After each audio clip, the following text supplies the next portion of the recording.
Hi students, AP EAPCET సంబంధించిన schedule వచ్చేసింది, counselling schedule.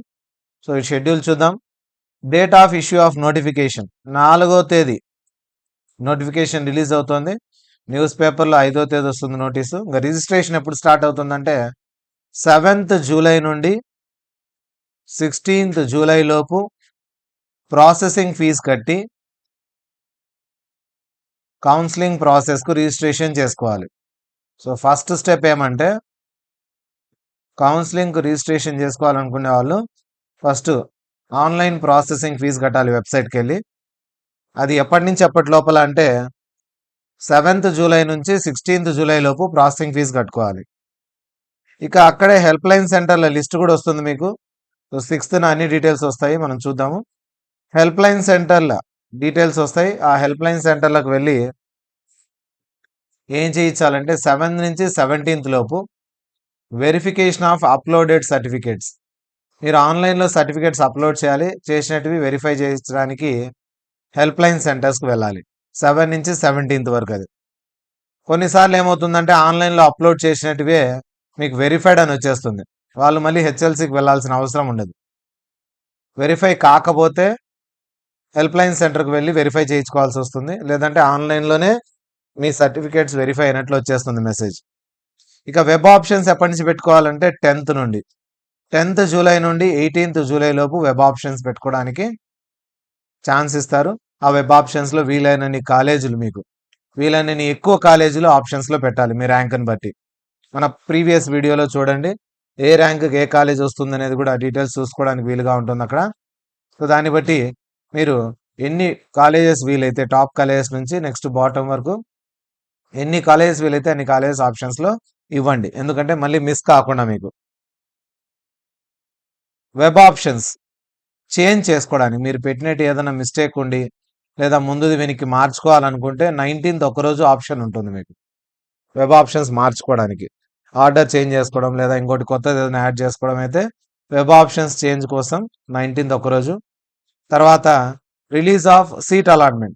Seat allot అయ్యేది మీకు 22nd మెసేజ్ రూపంలో వస్తుంది, లేదా మీరు వెబ్సైట్లో లాగిన్ అయితే మీకు ఏ సీట్, ఎక్కడ ఏ కాలేజీలో సీట్ అలాట్ అయిందనేది తెలిసిపోతుంది.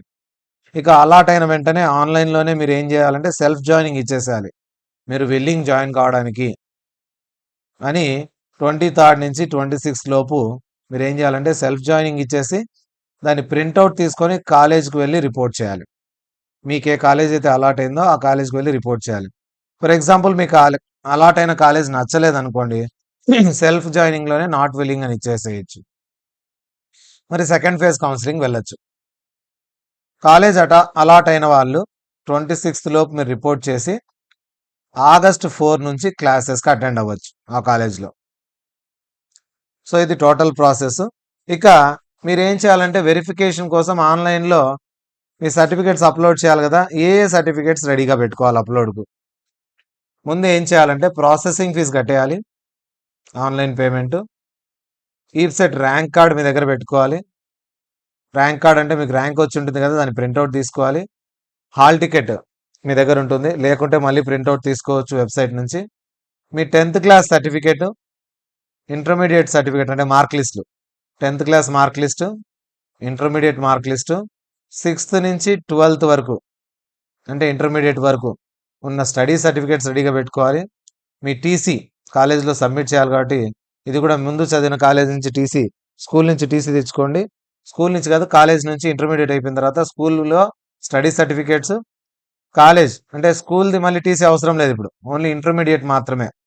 స్కూల్ది పోయి అడిగారు, మళ్ళీ ఇంటర్మీడియట్ మీద అయిపోయింది కదా, అక్కడ ఆ కాలేజ్లో టీసీ లాస్ట్ స్టడీడ్, ఆ టీసీ తీసుకోండి.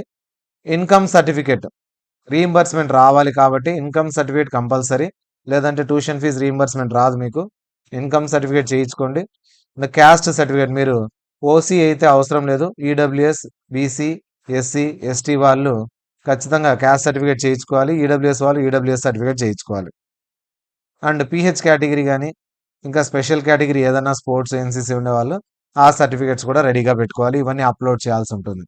ఇవన్నీ అప్లోడ్ చేసిన తర్వాత మీకు ఆన్లైన్ వెరిఫికేషన్ అయిపోయిన తర్వాత వెరిఫైడ్ అని వస్తే దాని తర్వాత మీరు వెబ్ ఆప్షన్స్ అనేది పెట్టుకోవచ్చు.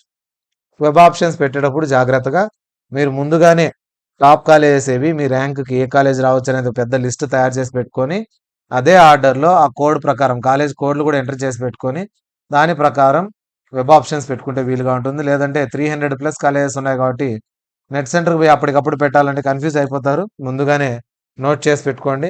మన ఎక్సెల్ షీట్ పాత వీడియోలో, అంటే ముందు వీడియో, దీనికంటే చేసిన ముందు వీడియోలో నేను ఎక్సెల్ షీట్ది లింక్ కూడా ఇచ్చాను. ఆ ఎక్సెల్ షీట్ డౌన్లోడ్ చేసుకొని మీరు కాలేజ్ వైజ్ ఏది టాప్ అనుకుంటున్నారు, మీకు ఏదైతే కాలేజ్ రావచ్చో వాటి కాలేజ్ లిస్ట్ అంతా ఒక చోట రాసుకొని వెబ్ ఆప్షన్స్ అప్పుడు మీరు రాసి పెట్టుకునేంత ఈజీగా మీరు ఆప్షన్స్ పెట్టడానికి వీలుగా ఉంటుంది. అప్పటికప్పుడు కన్ఫ్యూజ్ అయ్యి మళ్ళీ పెట్టలేకపోతే ఇబ్బంది పడతారు కాబట్టి టాప్ 50 ఆ టాప్ 100 కాలేజెస్ లిస్ట్ రాసేసుకొని ఈ ఆప్షన్స్ పెట్టాలని ముందుగానే ఒక పేపర్లో నోట్ చేసి పెట్టుకోండి. తర్వాత వెబ్ ఆప్షన్స్ పెట్టడం ఈజీ అవుతుంది.